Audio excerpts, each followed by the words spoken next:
जय हिंद दोस्तों। आज का टेस्ट सीरीज में आप सभी का स्वागत है। आज हम देखेंगे फिजिक्स का 25 मोस्ट इम्पोर्टेंट क्वेश्चन।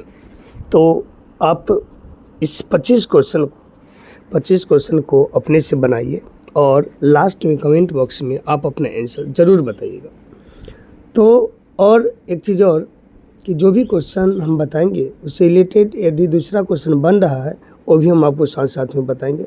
तो आप लोग लास्ट तक बने रहे और 25 ऑब्जेक्टिव को बनाएं और लास्ट में कमेंट बॉक्स में आंसर ज़रूर दें।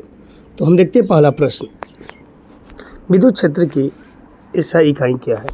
तो विद्युत क्षेत्र का ऐसी मात्रा क्या होता है। तो ऑप्शन ए में है न्यूटन बटा कूलम, बी में है जूल बटा कूलम, सी में है न्यूटन मीटर स्क्वायर बटा कूलम, डी में है वोल्ट। तो याद रखिएगा विद्युत क्षेत्र का ऐसी मात्रक होता है न्यूटन कूलम इन्वर्स या वोल्ट मीटर इन्वर्स। तो इसका सही जवाब हो जाएगा ऑप्शन नंबर ए न्यूटन बटा कूलम। यही जब ऊपर जाएगा ना तो न्यूटन कूलम इन्वर्स हो जाएगा। अब हम देखेंगे दूसरा नंबर प्रश्न। दूसरा प्रश्न है हमारा धारिता की इकाई क्या है। तो ऑप्शन ए में है हेनरी, बी में है फेराडे, सी में है ओम, डी में है एम्पियर। तो धारिता का इकाई होता है ऑप्शन नंबर बी फेराडे। अब हम देखेंगे क्वेश्चन नंबर 3। क्वेश्चन नंबर 3 है किरचॉफ का दूसरा नियम किस पर आधारित है।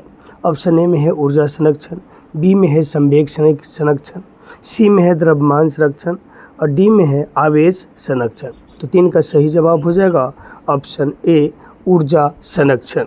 चौथा प्रश्न है हमारा चालक का प्रतिरोध किस पर निर्भर करता है। ऑप्शन ए में है लंबाई पर, बी में है क्षेत्रफल पर, सी में है पदार्थ पर, डी में है उपयुक्त से। प्रतिरोध का बात की क्वेश्चन को ध्यान से देखिएगा। चालक का जो प्रतिरोध है इस सभी पर निर्भर करता है, लंबाई पर भी, क्षेत्रफल पर भी, पदार्थ पर भी, उपयुक्त सभी पर भी। ऐसे आप फार्मूला पढ़े होंगे रो बराबर आर ए बट्टा में एल। ई प्रतिरोधकता का फार्मूला है। किसका फार्मूला है?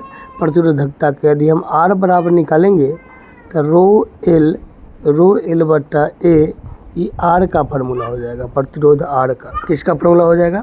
यदि आर का फार्मूला निकालेंगे प्रतिरोध आर बराबर तो बाई क्रॉस रो में एल से गुना हो रो एल और बट्टा में ए हो जाएगा। तो देखिए किसकी लंबाई पर निर्भर कर रहा है, यहाँ पर लंबाई पर भी, क्षेत्रफल पर भी निर्भर कर रहा है। और रो जो है पदार्थ की प्रकृति बोलिए, तापमान बोलिए, यानी एक तरह का पदार्थ है, तो इस सभी पर निर्भर करेगा।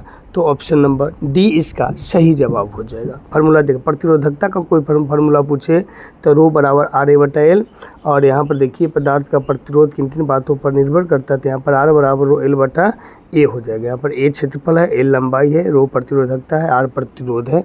हम देखेंगे 5वां नंबर प्रश्न। 5वां है वायु सावर्त नियम किससे संबंधित है। ऑप्शन ए में है विद्युत क्षेत्र से, बी में है चुंबकीय क्षेत्र से, सी में है धारा से, डी में है विभव से। तो 5 का सही जवाब हो जाएगा ऑप्शन नंबर बी चुंबकीय क्षेत्र से।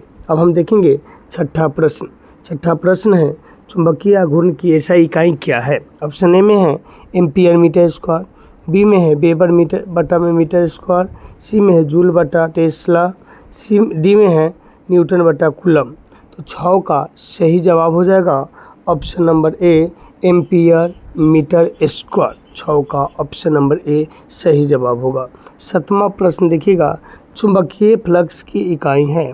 ऑप्शन ए में है टेस्ला, बी में है वेबर, सी में है हेनरी, डी में है एम्पियर। तो 7 का सही जवाब होगा ऑप्शन बी वेबर। 8वां प्रश्न ट्रांसफार्मर किस सिद्धांत पर काम करता है। ऑप्शन ए में है स्थिर विद्युत प्रेरण, बी में है चुंबकीय प्रेरण, सी में है ध्रुवण, डी में है अपवर्तन।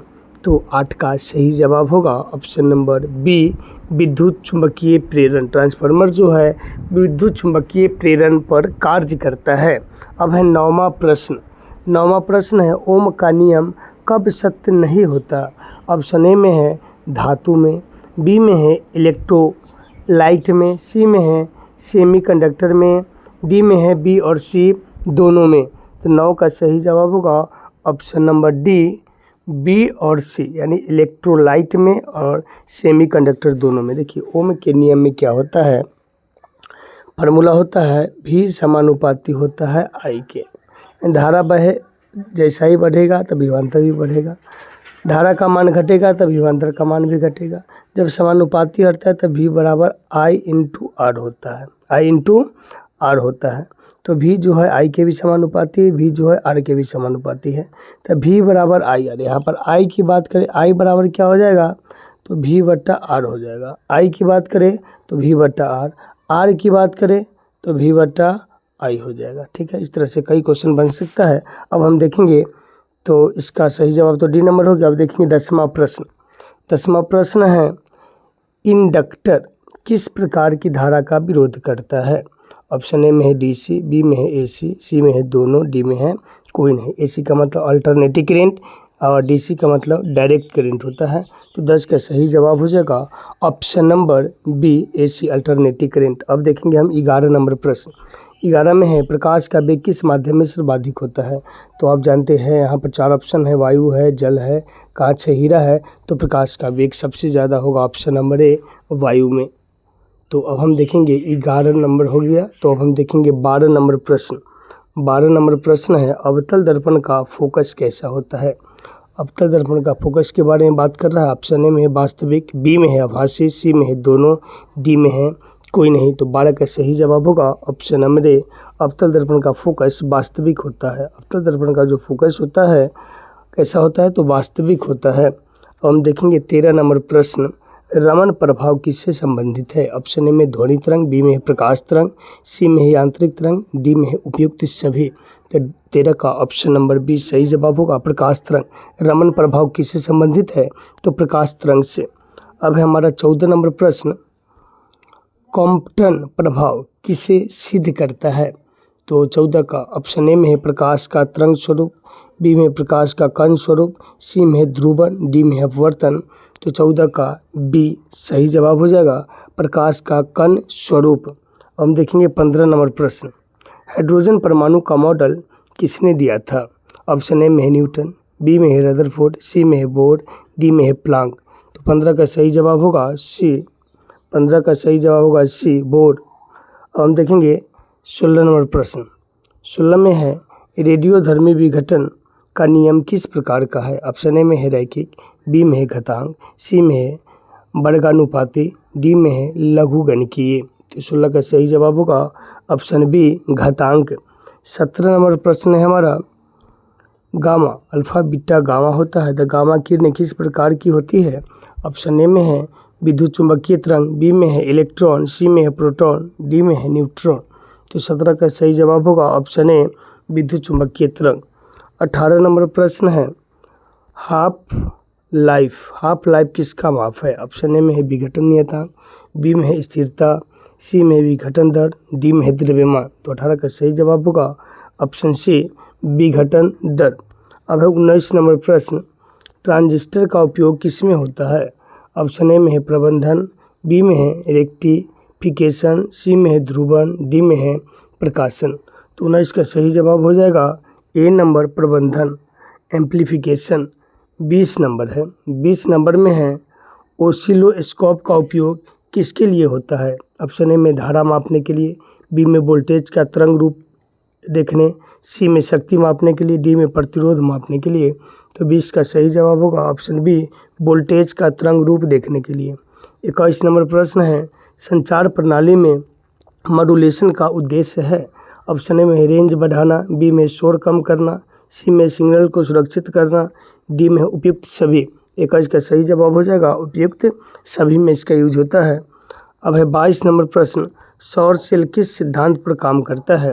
ऑप्शन ए में है फोटो इलेक्ट्रिक प्रभाव, बी में है कॉम्पटन प्रभाव, सी में है रमन प्रभाव, डी में है अपवर्तन। तो 22 का सही जवाब होगा ऑप्शन नंबर ए, फोटो इलेक्ट्रिक प्रभाव। 23 नंबर प्रश्न है, फाइबर ऑप्टिक्स का आधार है। ऑप्शन ए में है अपवर्तन, बी में है परावर्तन, सी में है पूर्ण आंतरिक परावर्तन, डी में है ध्रुवन। तो इसका सही जवाब होगा 23 का ऑप्शन नंबर सी, पूर्ण आंतरिक परावर्तन। ऑप्टिकल फाइबर ऑप्टिक्स दे दिया है। ऑप्टिकल फाइबर की बात करें तो पूर्ण आंतरिक परावर्तन के आधार है। अगला है हमारा 24 नंबर प्रश्न, एक्स किरणों की खोज किसने की थी। एक्स किरणों की खोज किसने की थी। ऑप्शन ए में है बेकरेल, बी में है रदरफोर्ड, सी में है रोएंटजन, डी में है वुड। तो 24 का ऑप्शन नंबर सी सही जवाब होगा। एक्स किरणों की खोज रोएंटजन के द्वारा किया गया था। अब लास्ट हमारा है 25 नंबर क्वेश्चन, विद्युत विभवांतर की SI इकाई क्या है? तो विभव या विभवांतर का ऐसी मात्रक क्या होता है? तो ऑप्शन ए में है ओम, बी में है वोल्ट, सी में है जूल, डी में है कूलम। तो इसका सही जवाब होगा ऑप्शन नंबर बी, वोल्ट। ठीक है, विभव का भी ऐसी मात्रक वोल्ट, विभवांतर का भी ऐसी मात्रक वोल्ट। तो आप 25 में आपका कितना सही हुआ, कमेंट बॉक्स में आप इसका जवाब ज़रूर दीजिएगा। ये हमारा पार्ट 6 वीडियो था, टेस्ट सीरीज था। पार्ट 6 के बाद हम पार्ट 7 बनाएंगे, उसमें भी आप टेस्ट दे सकते हैं। हम इस प्रकार से आप प्ले लिस्ट में जाइएगा तो प्ले लिस्ट में टेस्ट सीरीज मिलेगा आपको 5 है, ये 6ठा मिलेगा। उसके बाद न्यूमेरिकल का एक प्ले लिस्ट मिलेगा, न्यूमेरिकल का प्ले लिस्ट में जाके आप देख सकते हैं न्यूमेरिकल को। उसके बाद एक 2 मार्क्स वाला प्ले लिस्ट अभी नहीं डाले हैं, 2 मार्क्स वाला प्ले लिस्ट डालेंगे, उसमें सिर्फ 2 मार्क्स का रहेगा। और कुछ शॉर्ट ऑब्जेक्टिव भी, शॉर्ट वीडियो बना के ऑब्जेक्टिव में डाला जाता है, उसको भी आप देख लीजिएगा। और एक चीज़ और, यदि आप चाहते हैं कि और इस तरह के ऑब्जेक्टिव देखें तो तगड़ा क्लासेस 2.0 व्हाट्सएप में भी चैनल होता है, उसमें जाके तगड़ा क्लासेस 2.0 लिखिएगा, उसको फॉलो कर लीजिएगा। तो वहाँ पर हम 5-10 ऑब्जेक्टिव डालते रहते हैं, वहाँ से भी आप ऑब्जेक्टिव देख सकते हैं। टेलीग्राम पर भी जाके तगड़ा क्लासेस 2.0 सर्च करके वहाँ पर भी कुछ ऑब्जेक्टिव PDF डाला हुआ है, वहाँ पर भी बना सकते हैं। तो इस तरह से आपका क्या मार्क्स है आप ज़रूर बताइएगा। धन्यवाद।